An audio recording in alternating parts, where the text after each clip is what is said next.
our next speaker is Xavier Ros-Oton from the University of Zurich. He will speak about generic regularity in free boundary problems. Xavier is well known for all of us, most of us, because he was a student here, both as an undergraduate and then for the PhD.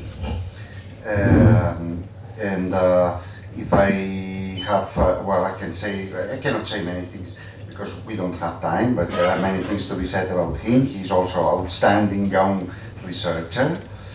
And if I have to say two words as keywords of his research, my choice would be regularity up to the boundary and regularity of the boundary, which are two different boundaries. One is the boundary of the domain and the other is the boundary of a free boundary. Okay. Thank you very much. So you read? Okay. So first of all, it's a pleasure to be here,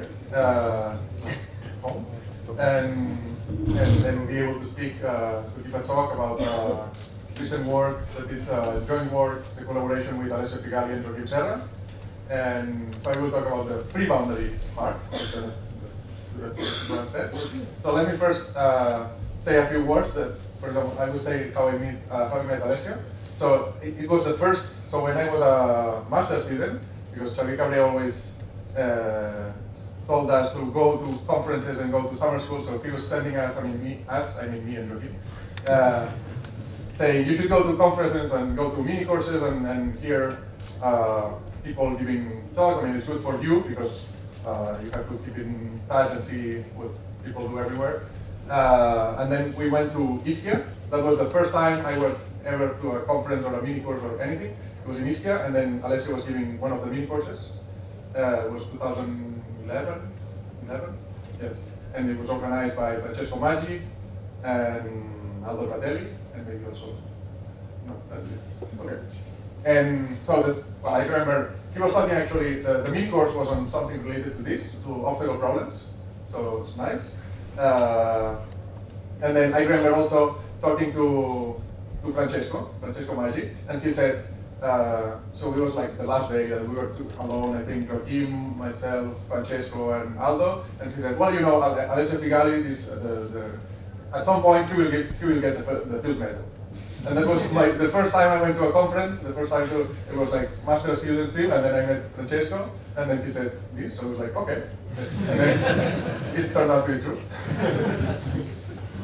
And so Francesco, yeah, and I mean Francesco and Alessio are very friends, and then Francesco is a professor in Austin, where Alessio was for many years. I would say most of your career was in Austin. Now he's in Zurich. I was also in Austin, as you can see. And then basically we all have been in Austin. I think all of us, all the speakers, have been at some point in Austin. I mean, especially Alessio for a long time, but also Matteo visiting several times, Juan Luis visiting several times. Xavier Cabrera was also a professor in Austin for 2 years. Even people in the dynamical systems have been visiting Austin, especially before 2011, I guess. Yeah, well, in that case. And Joaquim also visited me in Austin when I was there, and we were always talking and Skype when we were in Austin. So, and basically what I will explain is about free boundary problems. Okay, so I will start, basically, this is about regularity in some free boundary problems. Okay, but I want to give like a broad picture of the kind of problem we work on. Okay, so what is the main question that we work on, like regularity for elliptic PDEs. Okay, so I will start with this. Then I will, in a couple of slides, then I will explain what is a free boundary problem with the example, and what is the obstacle problem, and then we'll go to the theorem, to the theorem that we have proved. And then this theorem will, basically is a paper that we have been working on for more than 2 years now. So it's been a lot of work. But I think that like this week we will have the preprint on archive, or next week maybe. Yeah. Yeah, the ones we said. I said this work is in joint work with Alessio Figali and Xavier Ros-Oton, and we will see it later. Okay, so let me start. So the basic question, I mean, most of my research, I would say, you could summarize it as like, you have this kind of question. So you have a PDE, I mean, or a class of PDEs, and then you want to answer this question. So are all solutions to this given PDE smooth, or they may have singularities? Okay, so this is the kind of regularity question that we want to answer, in a sense. Okay, so and then the oldest example of this, maybe, is the Hilbert 19th problem. Okay, so this was in more than a century ago that Hilbert posed a list of 23 problems, and one of them was this. Okay, and basically you consider minimizers, so of a convex energy functional. So U is a solution, there is an n variable, we are in a brane, and then we have a domain and maybe some boundary data, and then you minimize this functional. Okay, where L is convex, and I mean it's a uniformly convex, it's a convex function. Okay, so this will have a minimizer, and the minimizer will be a solution U, which is equal to G on the boundary, and it's minimizing this kind of energy. Okay, you have a convex energy, you minimize, you find a minimizer, and then I mean the main point here is that the minimizer of a convex energy functional will solve an elliptic PDE, a nonlinear elliptic PDE. Okay, so this is the setting. We want to minimize convex energy functionals, which is equivalent to understanding nonlinear elliptic PDEs that are variational. They come from a calculus of variations. Okay, in the sense that they are obtained by minimizing a function. Okay, and then this nonlinear elliptic PDE, in a sense, the question here, which was the question posed by Hilbert, is, well, say that L, so this thing here and this function here, L is smooth and uniformly complex. Okay, and then it's easy to prove that you have a unique minimizer and so on. But then the question is, can you prove that this minimizer is smooth? So is this solution to this nonlinear elliptic PDE always infinity or not? Okay, this was the question. Because a priori, when you construct solutions of the existence, in the sense the existence of solution, you prove that the solution is such that the gradient of U is in L2, basically. Okay, this is the only information you have.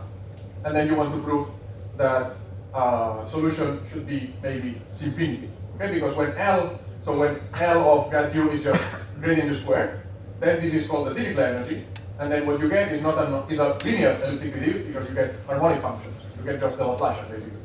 Okay, so this is the only case in which you get that linear one, basically. And then in this case, it is known that if you minimize gradient U squared, then you get harmonic functions, and harmonic functions are infinity. Okay, and then Hilbert 19th question was, okay, is this something very particular about the Laplacian, or this is a more general phenomena that when we consider elliptic PDEs, even if they are nonlinear, they come from minimizing general energy functions like this, are all solutions smooth? Okay, and this is the main question. And then, so the first results in this direction were established by Schauder. Basically, with Schauder estimates, one can prove that if U is C1, so if you have, remember that the only regularity we know is that the gradient of U is in L2. Okay, so this assumption is saying, okay, if the gradient is actually continuous, then solutions are infinity. Okay, so if you have some initial regularity, you assume more than what you have, but if you have some initial regularity, C1, then you get infinity. Okay, and these results are, in a sense, perturbative. You kind of linearize the equation. I mean, you use results for linear equations to get something, I mean, a new theorem for nonlinear ones. Okay, so this is a part of the theory that is the linear part, in a sense. And what the linear theory allows you to prove is that if U is C1, then it is infinity.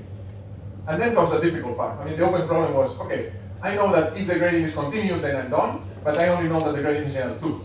And that's the main question. That's like the real hard question that was the nonlinear equation. Okay? And then this took two outstanding young mathematicians, that was the Georgi and Nash, who independently and basically at the same time, it was first the Georgi and a few months later Nash, but they didn't know about each other and the proofs are different, so this is called the Georgi-Nash theorem nowadays. So in the 50s, so it took more than 50 years to answer the question of Hilbert. They proved that actually, yes, so solutions are always C1 and therefore infinity. Okay? So this is a very classical problem, which is Hilbert-Natif problem, and you should keep this idea in mind that the question is about regularity, and then it has like two parts in a sense, the one that you can solve with linear methods and the really difficult and nonlinear ones. Okay? And they were, I mean, both of them are like the Giorgi, we already mentioned the Giorgi before. I mean, he was very young at that time, an Italian mathematician that later won the Wolf Prize. I mean, it's really like one of the best analysts of the 20th century. And then Nash also, you probably know, I mean, you've heard of him, and then he won the Abel Prize later, and he was also very, very young at that time. So they were very young mathematicians who completely solved this problem. Okay?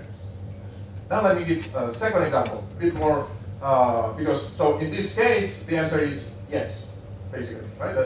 Are all solutions smooth, or they may have singularities? Well, here all solutions are smooth. So let me give you another example, okay, for elliptic PDEs. So nonlinear elliptic PDEs. So if you take the most general elliptic PDE, it would be something like this. So a function of the second derivative and maybe first derivative u itself or x. So this would be like the most general elliptic PDE, second order elliptic PDE, yeah. And then basically to understand this, it's sufficient to understand this one. Okay, so this is like the cleanest case, but basically if you understand the regularity for this equation, you will understand it for this. Okay, let me not enter into details. So we want to understand what happens with this kind of equations. Okay, and then the question is the same. Are all solutions smooth? So if I have a solution to this, is it necessarily infinity if f is uniformly elliptic and smooth? Or there might be singularities. Okay? So this is the analogous of Hilbert-19 problem, but for fully nonlinear equations. And then in this case, again, the first results were in the first half of the 20th century, was also basically Schauder estimates. Okay? And then you get a result like this. So this is by using linear, so results for linear equations. You get basically something like this, that if the solution is C2, then it's infinity. Okay, so this equation in a sense is more nonlinear than the one before, so that's why you need U to be C2. Okay? And then if U is C2, then it is infinity. Okay? And this is the linear part. And this is, in a sense, same ideas as on the Hilbert-Natif problem, but a bit different. And now it comes the nonlinear part, right? Because when we construct solutions to this, then they are only continuous, basically. So one can prove that this equation with some boundary data has a unique solution and it is continuous. Okay, but then you want to say, okay, there is a gap between being continuous and being C2. So can I fill this gap, which is a really nonlinear part, or not? Okay, and then Nirenberg was an advisor of Xavier Ros-Oton, and then was also, I think, was also the person who introduced the problem to Nash, the previous Hilbert-Natif problem. He introduced the problem to Nash, and then Nash solved it. I mean, he also won the Abel Prize a few years ago. So he didn't introduce the problem. Nash came knowing the problem. Ah, okay. Nirenberg gave him like 3 hours introduction to PDEs because he had no idea of PDEs. Okay. Before the summer. And after the summer, he came and said to Nirenberg, I think I solved the problem. So, okay. So, Nirenberg himself was an outstanding mathematician, and he won the Abel Prize for his many contributions to PDEs. And then in particular, one of the things that he proved very early in the 50s, it was that in R2, so in dimension 2, if you take any equation like this, or even like this, any equation, any fully nonlinear equation, solutions will be C2, and therefore C-infinity. So the answer in 2D is yes, all solutions are C-infinity. Nothing else can happen. Okay? And then, well, the next question is what happens in higher dimensions? Well, in higher dimensions, there was a Krylov-Safonov. Okay, so there were two very good mathematicians from the Soviet Union that they proved in '79 with a, in a sense, this extends, this is in the same spirit as the theorem of the Giorgi and Nash. Okay, and they proved that for this nonlinear equation, solutions are C1. Okay, so they are not only C1 alpha actually, but say C1. Okay, so they proved that for using just this nonlinear equation, you can prove that solutions are C1. Okay, now in Hilbert-Natif problem, C1 is enough to get infinity. Here we have a problem because still C1 does not imply C2. I mean, there is this gap still between C1 and C2 that has to be filled, right? So you can have a nonlinear result, which is saying that any solution is C1, which is nice, and then the perturbative result, the linear result that tells you that C2 implies infinity, okay? But then there is still the gap. So what happens with this gap? And then Evans and Krylov independently, so he's in the US, and he was in Russia, or in the Soviet Union at that time, and then independently at the same time, they proved the following theorem, that if F is convex, so if this F here of the Hessian, if this F is convex or concave, I mean, then the solutions are always C2, and therefore C infinity. So with an additional assumption on F, which is actually natural because this F being convex is an assumption that appears in probability when people in probability study these kind of equations, but okay. So if F is convex, then solutions are always C2. Okay, and therefore when F is convex, then the answer is also yes. So all solutions are smooth, and then nothing else can happen. Okay, but then, okay, for many, many years, I mean well, basically for decades, for more than 20 years, this was an open problem to try to prove that this extends to the case in which F is non-convex. Okay, so to prove the same result that solutions are always C2 in case where F is not convex. But then in 2008, the first counterexamples came. So it was a surprise that to many people, I think, that Nadirashvili and Ladut, they could prove, they could construct counterexamples to this. So they could construct homogeneous solutions in dimensions 5 or higher, in which solutions are not C2. They are C1 but not C2, and they are homogeneous. So they are homogeneous obviously between 1 or 2. Or basically, I think they are 2 homogeneous. Okay, so they are not C2, in particular not infinity, and they are solutions to this equation, and they exist in dimension n bigger or equal than 5. Okay, so there are similarities. So we have a very clean example of a nonlinear, uniformly elliptic PD in which F is smooth, okay, but similarities do appear. Okay, so this means that there are solutions that are similar in this sense, in the sense that they are not even C2. Okay, and then of course I said in 2D this happens, in dimensions 5 or higher this happens, and then it is still an open question to understand what happens in 3D or 4D actually.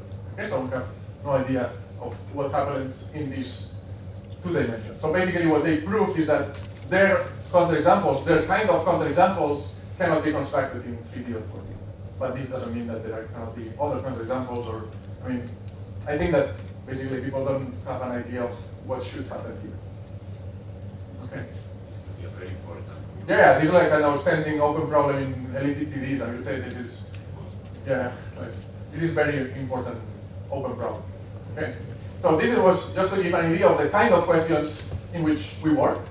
Okay, I will, and then my title, if you remember, the title of the talk was Generic Regularity on Free Boundary Problems. So I will explain in the next slide, starting on the next slide, I will talk only about free boundary problems, then explain what I mean by generic regularity. So for example, a generic regularity theorem here, that nothing like that is known in this context, but a generic regularity theorem here would be like, can you prove, for example, this is also an open problem here. Can you prove that even if singular solutions can exist, so there are solutions that are not infinity, can you prove that they have really like probability 0, that when you take a generic boundary data, you have one boundary data which is singular. Okay, but maybe for most boundary data, solutions are smooth, and it's just that one very particular boundary data that you chose is singular, right? So we don't know if this happens often, I mean, if these singularities happen often, or if they really are very rare. Okay, so this is the question of generic regularity in a sense. How often or how likely it is to have singularities? Okay, so this would be the question here, and it's the question that we will have later for free boundaries.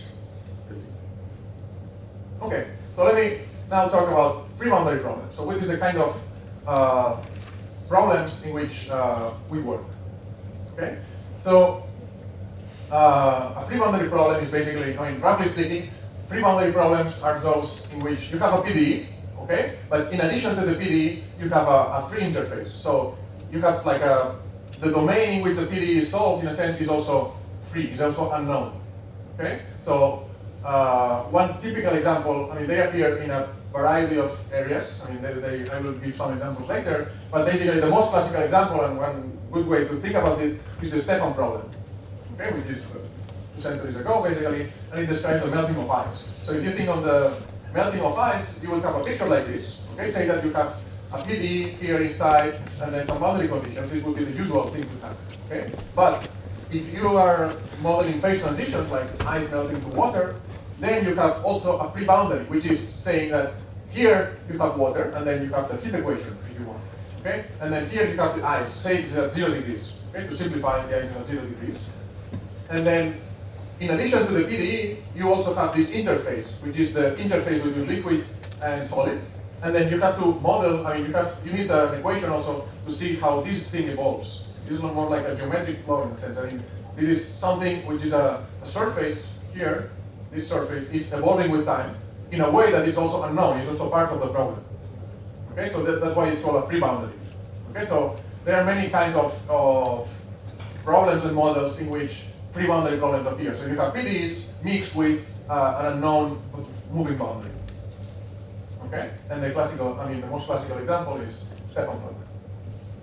So if we want to give some PDEs here, if I denote theta to be the temperature at point x and time t, then I will have the heat equation here in the liquid water.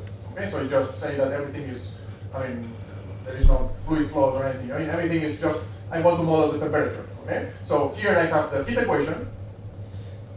Okay, in the liquid part. So when theta is positive, which is the the liquid water part, I just have the heat equation. This looks simple. Okay, but the problem is that I don't know what is this set.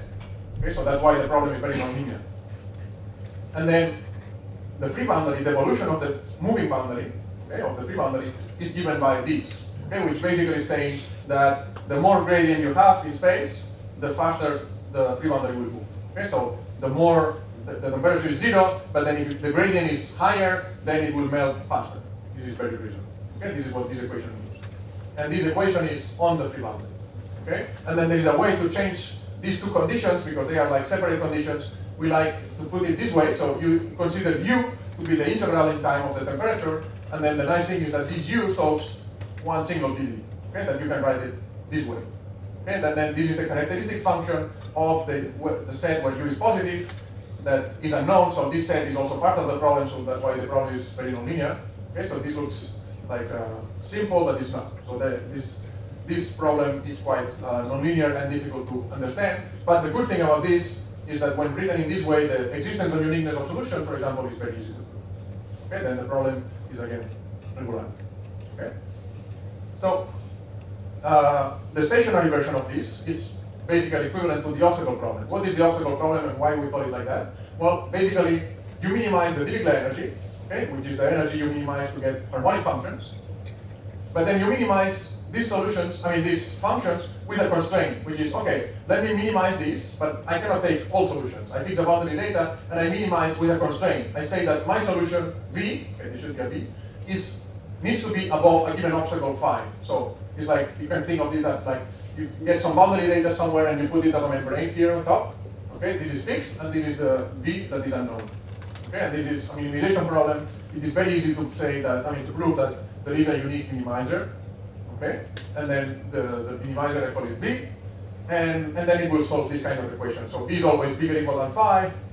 The function is harmonic whenever it is positive, so here it's harmonic, and then the gradients must coincide here. This is what you can prove easily. And then this B, I consider just B minus phi, and basically I call it U, and then we will see that this U solves basically the same problem as before, but in the stationary version. So this U will satisfy that it's non-negative everywhere, and the Laplacian is equal to the characteristic function of U positive, which is the same equation we had before, but without time. So it's really like the stationary version of the Stefan problem, basically.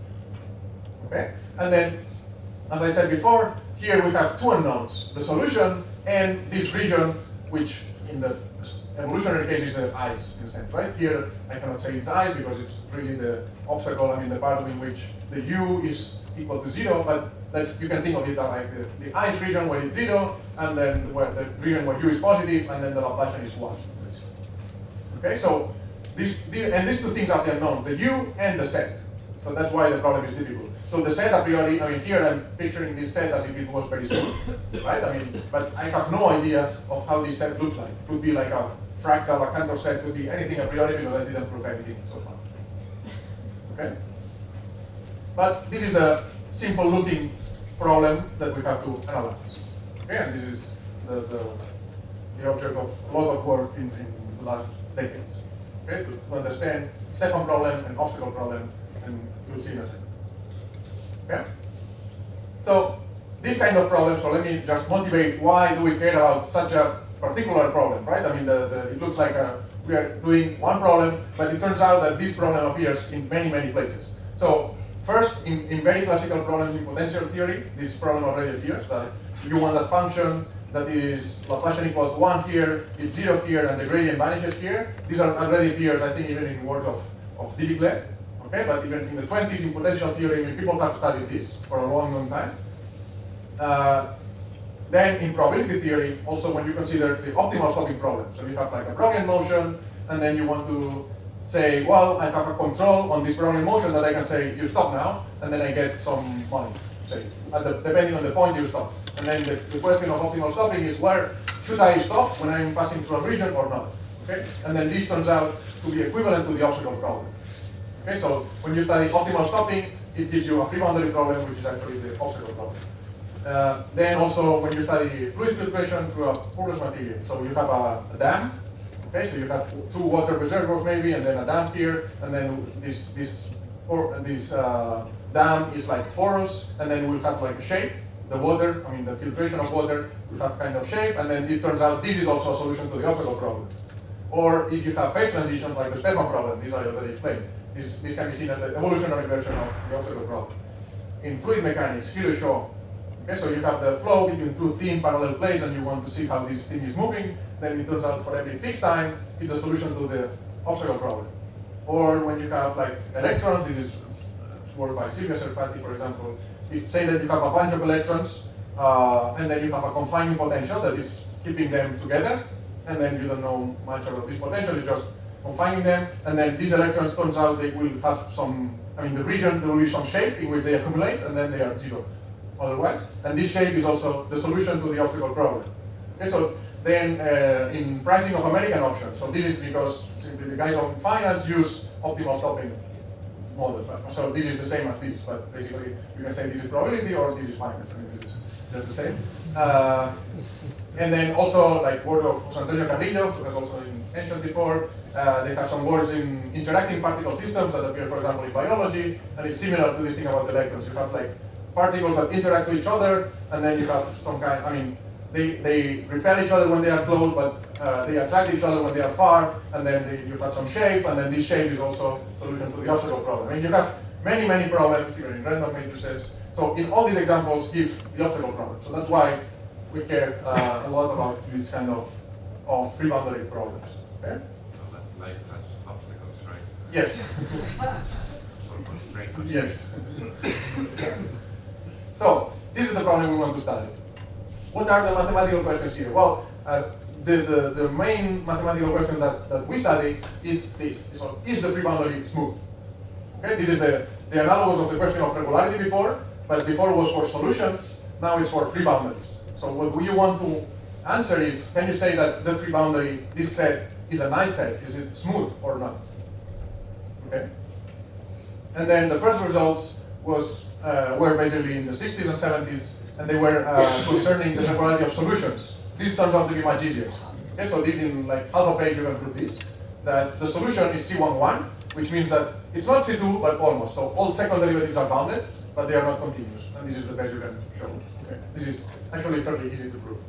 Okay? But then the question is the free boundary smooth? Okay, or not? Because this, even if you know that the solution is smooth, it implies nothing on the free boundary. This is the Brazil result, right? No, it was actually Fres. Fres, yes, what I did before. Yeah. So maybe Brazil proved it for a much more general class of operators. I don't know. There were several works. What? DG?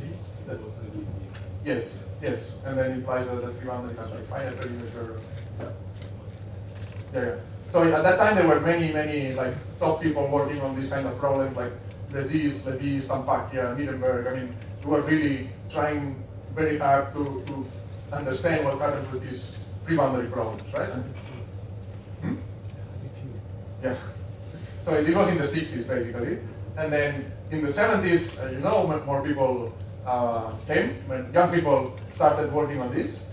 And so basically, at the same time, in 77, there came the two main results in this topic. So the first one was by Kindebler and Nirenberg, and they proved that if the free boundary is C1, then it is infinity. So you see this looks like the results that I said before, but that by using results for linear equations. This is actually more difficult than the ones before, but you can also say that this is basically perturbative theory in the sense that it's using results for linear equations and then applying very wisely here, and then you get this, that if the free boundary is C1, so if you know that the domain is C1, then it is infinity.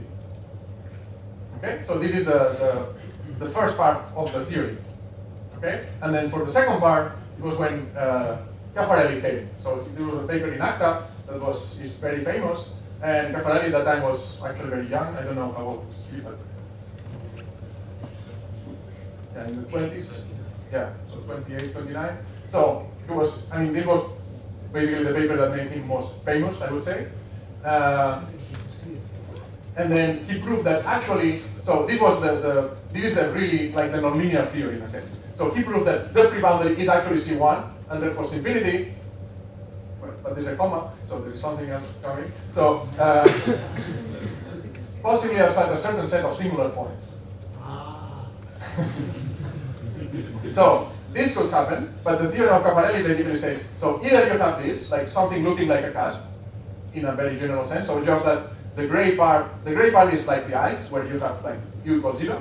So the theorem of Caffarelli says either you have something looking like this, in which the gray part has like 0 density that you don't see locally at this point, or the free boundary is infinity. So here everything will be infinity, and then you have one singular point here in which you have the cusp. Okay, and this was the theorem of Caffarelli. No, this famous theorem, your statement doesn't say that the set is small. What do you say?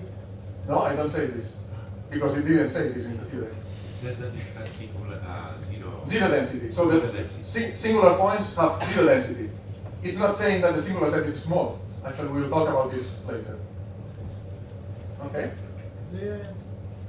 And then, so actually in the same paper of Caffarelli, he did both the stationary and the evolutionary case. So he also did the same for the Stefan problem. Okay, so for the melting of ice, in the version that I stated before, he proved the same result, basically. So the same theorem, as I said here, is true for the Ros-Oton problem or for the Stefan problem, and this was by Caffarelli. And actually, last year, so I wanted to say also this, that he got the Shaw Prize, Caffarelli, and then actually, okay, this is Caffarelli. and the Laudatio for the Shaw Prize last year said exactly this. So for his groundbreaking work on PDEs, including creating a theory of regularity for nonlinear equations and free boundary problems such as the obstacle problem, work that has influenced a whole generation of researchers in the field. So I wanted to say this because I think that all of us, I mean, this last sentence applies to all of us, the 5 speakers. And so he's also a very nice person that we all know very well. He has been in Austin for like 20 years, more, 21. Okay. And then he's also very good. I mean, he cooks very well. So we have him. Yeah, so, yeah, because the name sounds Caffarelli. Caffarelli sounds Italian, but he's from Argentina actually. So he's one from the family, but not him. He told me that his best professor in Buenos Aires was Luis Luis Santaló, yes. So who was a Catalan mathematician who emigrated to Argentina, and then he was basically in the Argentinian mathematical community. He was very important to develop the school. Also, Calderon was also a professor of Caffarelli. But basically, I wanted to say like just a special mention about Caffarelli because I think he's very important not only in this field but also for all of us. And then that's the reason why we've been on to Austin. I think at least maybe not the dynamic system, but the one with PDEs. That's the reason, I guess, why Alessio went to Austin for the first time, and then I went to Austin because Caffarelli and Alessio were there, and then Cabre was also there because of Caffarelli, and then Juan Luis, Mateo, we have been all, and Joaquim, we have all visiting Austin, and then the person who's there is Luis. Okay, so I just wanted to say hello to Caffarelli, so that you all know him. And okay, so let's go to the math. So how much time I have? Okay. So, to study the regularity of the free boundary, so remember we have a free boundary that we don't know how it looks like. So in this case we have no initial information in a sense. So it's just the set where a function is 0. This could be any mess. I mean, it could be anything still. Okay, and then we want to prove that this set is C1. This is the theorem of cofferati. Okay, and then to do this, basically you take, so you have this set where U is 0. Okay, this is like the gray part before, and then you want to understand what happens. You take a fixed point x0 here, okay, and then you zoom in. So this thing that I'm doing here is you take your solution around a small ball, and then you zoom in, so you rescale everything to be 1, and then this free boundary would look like something different. Okay, so this ball passes to be this ball. You're like zooming in, and this is what you do here. And then what cofferati does is to prove that if I do this and I take the limit, as this ball is smaller and smaller, so I keep zooming in more and more, in the limit I get a global function, which is U0, okay? And it's a global solution to the obstacle problem, global profile, okay? And then the question, but the key difficulty here, so which is probably the most important step, is to classify blowups. So to say, okay, if I do this and I take the limit, what can happen in the limit? What are the possible options for blowups? Okay, and then what you have to do is to classify them. And basically, what cofferati says is, well, unless the point was a singular point, okay, so you have singular points separately, so unless the point was a singular point, what I get is a 1D function like this. And this is the only thing that can happen. So a 1D function in which U is 0 here, and U is basically a parabola here. I mean, it's really a function that, so this is the origin, but the important thing is that the free boundary becomes flat, okay? And then it's U equals 0, so this is U0 equals 0, and then U0 positive. And you can classify, but the important thing that I want to say is that this is flat. You get like a half space in which U is 0, a half space in which U is positive. Just from being a solution of the obstacle problem, which you define everywhere. Yes, a global solution that is a blow-up. Okay? And it's not a singular. It was not a singular point. Okay. So you need to be the blow-up of a solution and to be not a singular point. Okay? And then you get this. This is the only thing that can happen. So in particular, for example, you cannot have like cones, you cannot have weird things, anything else can happen. You get this. And this is very important, the classification of blow-ups. And then once you have this, you prove that if in the limit I get this, it means that before doing the limit, you cannot get a very weird thing here. Okay, so that before the limit, the solution had to look like this, which is very close to this profile. So this profile was something like this, like 0, and then some kind of parabola like this. Okay, in the limit. So then the second step of the proof, which is also very important, is to prove that if in the limit you are like flat, before the limit you are like C1. The solution was C1. Okay, slightly before the limit. So in a very tiny ball, you look like this, like a C1 free boundary. Okay, so this is roughly the idea of the regularity theory of cofferati for this. Of course, this is much more complicated, but let's say that this is the basic idea. Okay, and then what happens to singular points? So, because so far, I only said that singular points are those at which the free boundary has like 0 density. But what you would like to say is that, well, for example, is this singular set very small? Or because in other problems, like when you study minimal surfaces in geometry, this thing happens, that you have a minimal surface, and it's smooth outside a certain singular set, but the singular set is very small. Okay? And then what became clear from the beginning was that by examples of Scheffer, actually Scheffer did all these examples before the theorems of cofferati. So he realized that there can be very weird examples, like even in 2D, you could have like infinitely many casts. So you have a cast like this, but then you have like infinitely many casts, and then something else. I mean, these things could happen, okay, in the obstacle problem, basically, in 2D. And then in 3D, even more, because in 2D, things are simpler, right? I mean, in 2D, this is just a curve in the plane. In 3D, you could have more weird things. Okay, so there are examples like that. I mean, the singular set, basically here will be like kind of a curve. And in this case, it's countable, but you could have also things like these crossing here, points isolated. I mean, you could have things like this.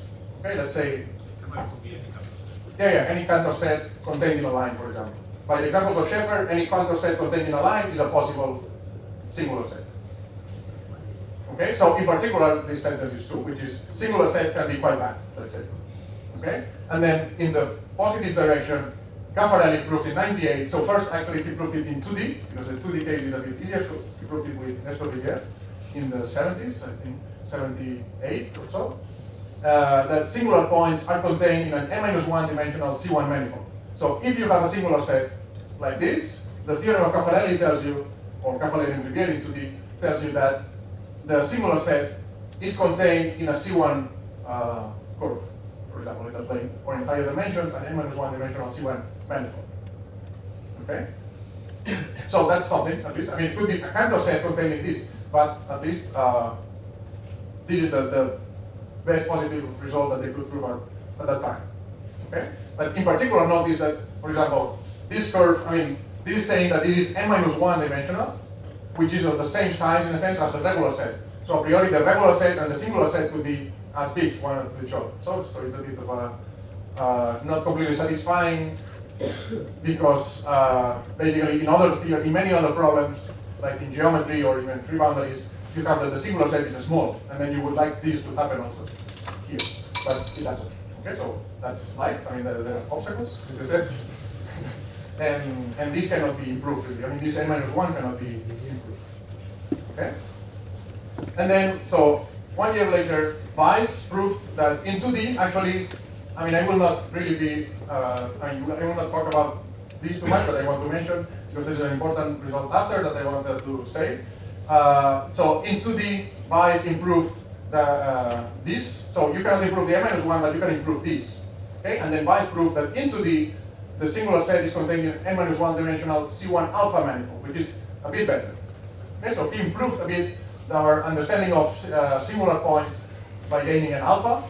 Okay, and then he proved exactly this. And then much more recently, 2 years ago, Alessio Figalli and Joaquim Serra proved that outside a small set of dimension n-3, singular points are contained in a C11 manifold in every dimension.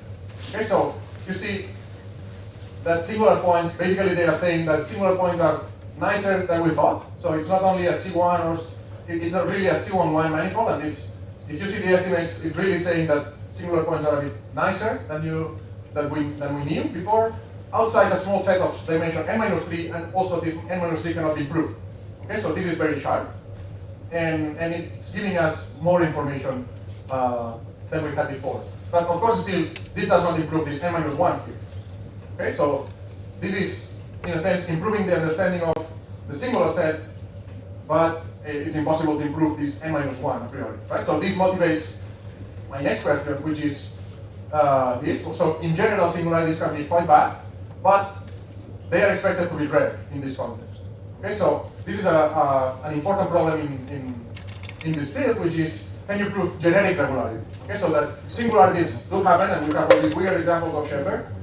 Okay, but to prove generic regularity would say, like, well, can you prove that generically, if you take a random boundary data, you like shake your boundary data and pick a random one, can you say that singularities really don't appear, or can you say something better, okay, about singular points? And this is basically an important problem in many nonlinear PDEs, I would say. And then in the case of the obstacle problem, the conjecture of Sheffer said this. So Sheffer had read in these papers where he constructed counter examples. I guess it was difficult for him to construct them because he conjectured this, that singular points should be difficult to construct in a sense. Okay, so that for a generic solution, if you pick a generic solution, you should have no singularities at all, and the free boundary should be infinity. Okay, so this was the conjecture of Sheffer about generic regularity. And basically, we have only one known result in this direction, which is in 2D. And it's by Monod in 2002, so 17 years ago. Monod proved that this conjecture falls in 2D. Okay, so in particular case of 2D, which is like in this picture, that I said that 2D is always a bit simpler because things are in the plane and the free boundary is just a curve, so you can do more stuff usually in 2D.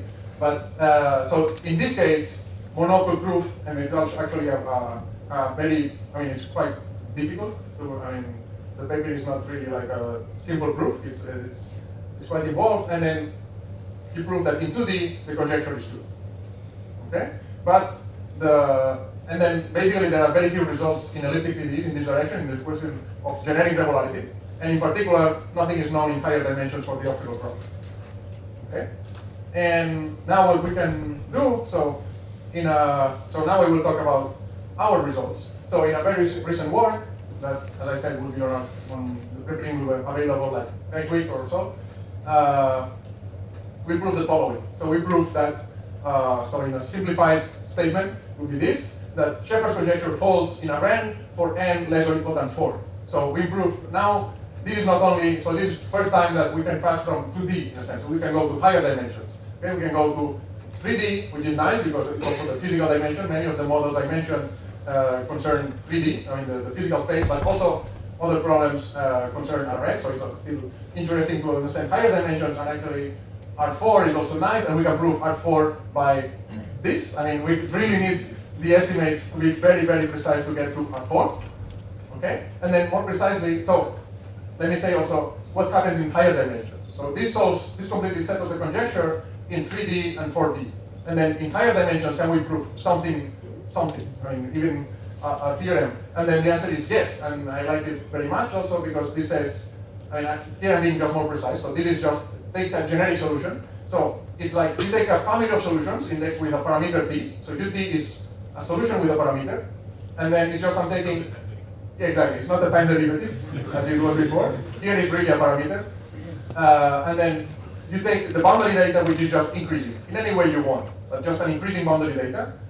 Then for almost every t, so this is saying like really like almost every solution satisfies the following, which is that the singular set for ut, the singular set is called sigma t, satisfies that the n minus 4 measure, so this is a half of measure, but this is really a way to, I mean, okay, probably half of you don't know what this means, but it's just a way to measure an n minus 4, the measure of an n minus 4 dimensional set.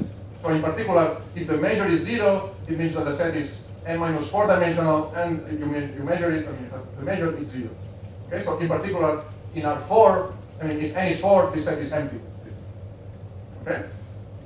So this is a stronger version of this. And this is saying that, in other words, generically, the singular set is very small in all dimensions. Okay, so for the first time, we can prove exactly this theorem, that you go to higher dimensions, that you take a generic solution, and then the singular set will be n minus 4 dimensional with measure 0. Okay, so this is the theorem we have.